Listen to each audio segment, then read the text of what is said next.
Hello everyone, I'm Sudarshan Pant from Jannam National University. Today I'm going to talk about recent trends in context aware emotion recognition. These are the main topics of today's talk. Starting with a brief overview of emotion recognition, we'll see importance of context in emotion recognition. Then we'll talk about few data sets and recent methods related to context aware emotion recognition. To start with emotion recognition and its applications, we see its applications in a wide range of domains, including robotics, human-computer interaction, and in marketing, it is used to understand the consumer behavior. Similarly, in healthcare, it can be used for diagnosis of various diseases. To talk about emotions, we can view emotions in different ways.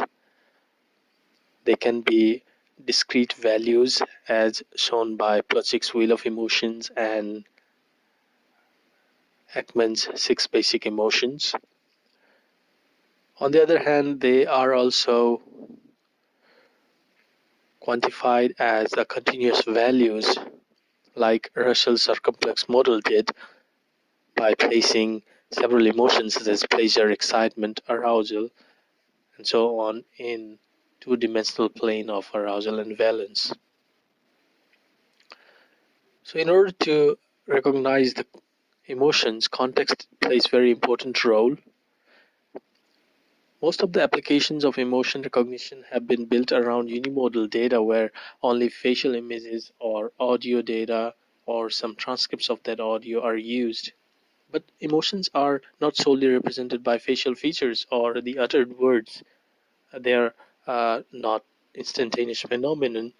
They build up due to the context. So identifying that context is really important.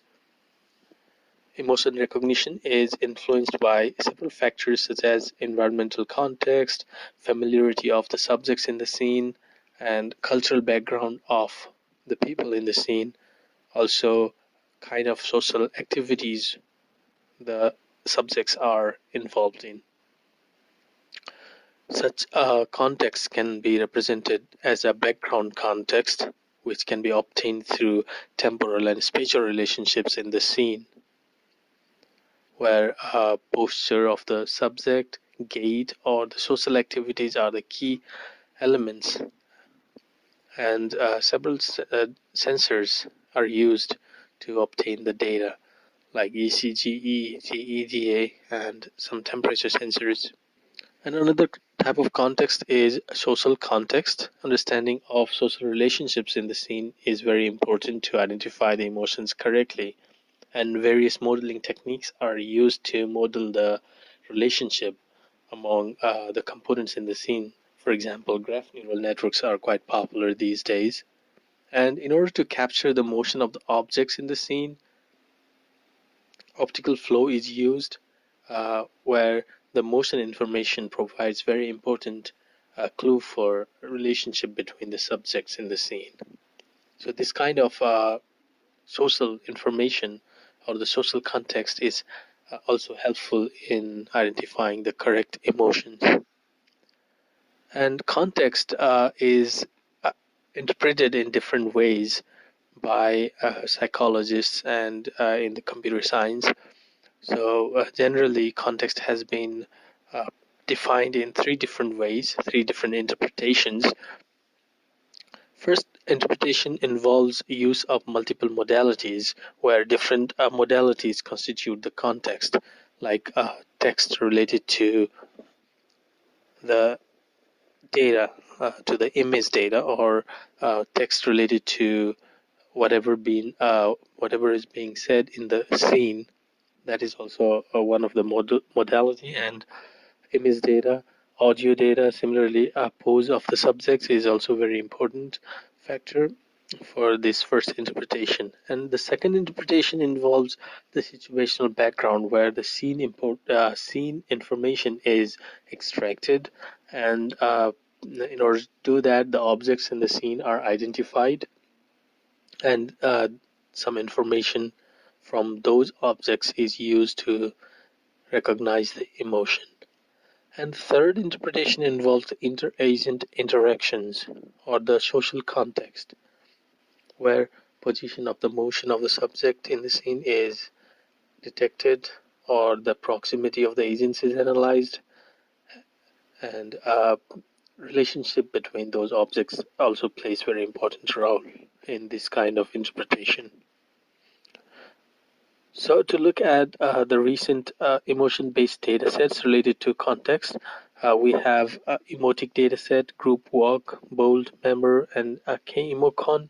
Emotic dataset brings image dataset from internet search and few other public datasets like Coco 820K, and this is very large dataset for emotion recognition.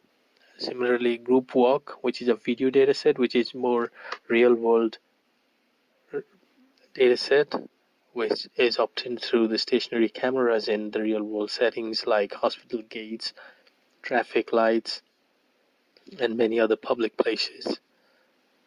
And bold datasets, which is body language dataset, and body language also provides very good context for emotions. And memo dataset looks at context in a different way, and it is mainly focusing on emotion reasoning. And K-emocon dataset, which presents different way of annotation. This dataset has annotations from three different perspectives: self annotation and partner annotation, which is also a subject in that scene, and the 5 external observers. So partner annotation provides the perception of the emotions in real time. So this is also one of the important context for emotion recognition. If we look at the recognition methods for context-aware emotions, uh, we see different methods implemented, and these are 3 representative methods. I selected it based on the use of the same dataset, the emotic dataset, and these methods they are using various contexts like multisensory, situational, and sociodynamic contexts. We'll see them one by one, and if we look at the overall performance of these methods, we can see that they have very low accuracy, and this shows we still have several challenges to address in order to recognize emotions in context. So this is the first method, where they look at 3 different interpretations, multiple modalities. They're using facial features and pose of the subjects for this first context, and for the second context, they take the background information from other agents in that scene by hiding the primary agent. And the third context is represented by the proximity by using depth maps, and also they use graph convolution networks to map the relationship between various agents in the scene. This was their method, deep learning based method, where they extract features using different methods like open face and open pose, and they also get the features from the depth map and the situational context. They finally concatenate them to classify the emotions. And this is another method where 2 different pathways are used, where entire image is used for scene feature extraction module, and the reason where the subject is used for body feature extraction module, and they finally combine those features to get this multi-level classification. And a third method, it also uses use of identification, the object detection, where they detect the objects in the scene as the context elements, and then they try to get the relationship between those elements through affective graph. And They also pass the entire image through CNN to get the features related to the entire scene, and they finally concatenate it to get a discrete as well as continuous dimension emotions. And to conclude, we can see that the current research direction points towards focus on modeling human understanding of the social context.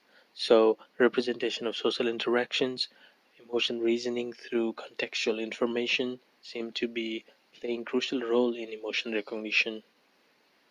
Similarly, the way datasets for emotions are designed also plays an important role. There is a need of clear distinction between self-reported emotions, perceived emotions, and observed emotions for proper modeling of human emotions. With this, I'd like to conclude this talk. Thank you.